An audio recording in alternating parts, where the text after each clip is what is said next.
All right, so what if I told you that one of the most controversial blockchains in the world is also one of its absolute biggest financial powerhouses? I mean, it sounds like a contradiction, right? Well, that's the paradox of Tron, a network that's just as high-performing as it is divisive. Let's dive in.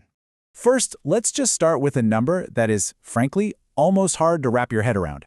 $7.9 trillion, with a T. That is the annual volume of stablecoins that moves across the Tron network. To give you some perspective on that, it's more than the GDP of most countries. So right away, you know this isn't just some crypto project. We're talking about a real piece of global financial infrastructure.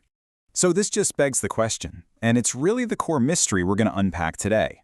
How on earth did a project that's so often criticized, so surrounded by controversy, become such a massive, undeniable force in digital finance? To really get it, we have to look at Tron's central contradiction. It's an absolute giant, a behemoth in terms of scale. But all that success comes from a design that really challenges the core ideals that many people believe a blockchain is supposed to have. And look, this isn't just some theoretical number.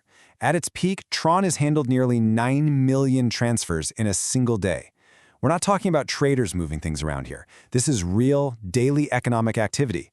It makes the blockchain a genuine financial utility. So, the big question is, how does it handle all of this volume?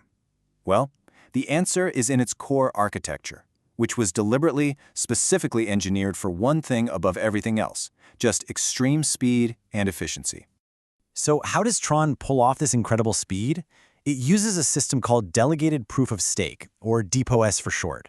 You know, the best way to think about it is kind of like a representative democracy.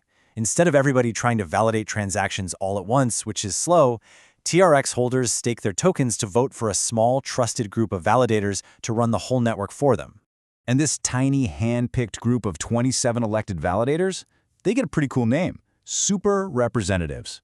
These are the ones who do all the heavy lifting. They produce the blocks, they secure the network, they even vote on major upgrades. This small, exclusive club is the entire engine behind Tron's incredible speed. And the result of this design is just staggering.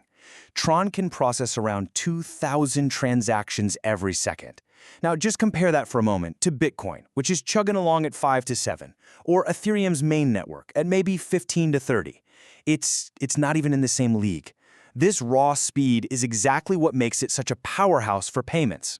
But, and this is a huge but, that incredible speed comes with a massive trade-off. And that trade-off is the source of Tron's biggest controversy: centralization. So here's the billion-dollar question, or I guess in this case, the multi-trillion-dollar question.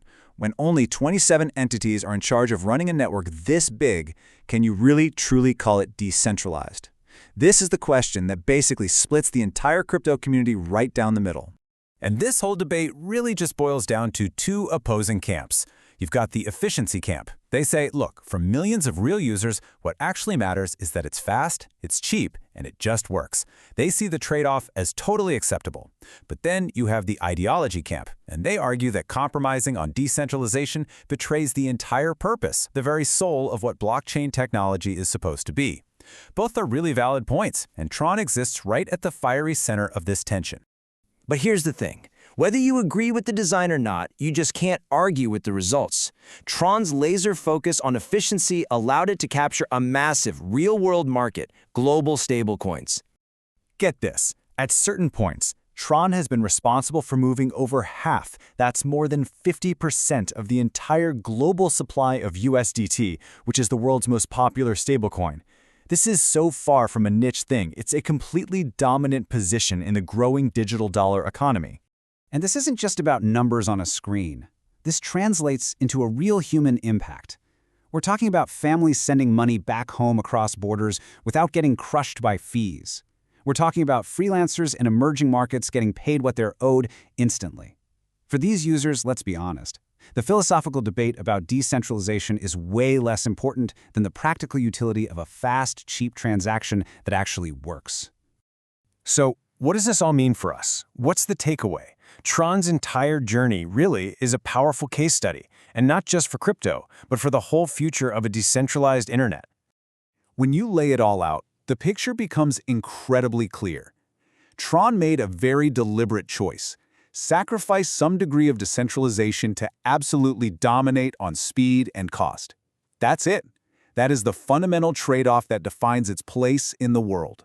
At the end of the day, the story of Tron teaches us all a really profound lesson. While the philosophical debates can rage on forever, millions upon millions of users have voted with their wallets.